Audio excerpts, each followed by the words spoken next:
Değerli izləyicilər, videonu bəyənib kanala abunə olun ki, hər kəs son xəbərlərdən anında məlumatlansın.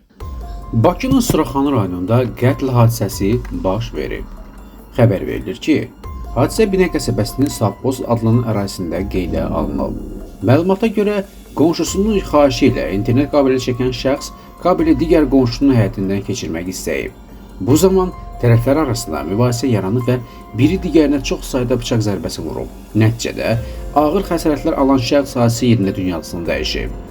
Qətlə yetirilən 45 yaşlı Xaliq Bağırov telefon və internet xətlərinin çəkilişi ilə məşğul olub. Mərhumun həyat yoldaşı Günel Bağırovanın bildirdiyinə görə, əri hadisə günü qonşulardan birinin çağırışı ilə internet kabeli çəkməyə gedib. Mübahisə isə nə Xaliq Bağırovun, nə də qətli törətməkdə şübhəli bilinən saxlanılan şəxsin evində baş verib. Qarşıdurma internet xətti çəkilən 3-cü qonşunun mənzilində yaşanıb.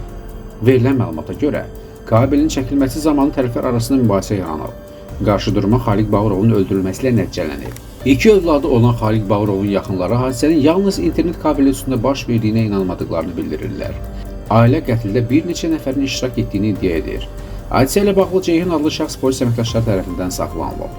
Faktla bağlı araşdırma davam etdirilir. Qətlin dəqiq motivi, baş vermə şəraiti, saxlanılan şəxsin hadisədəki rolu və ailənin irəli sürdüyü iddialar istintaqı yekununda müəyyənləşəcək.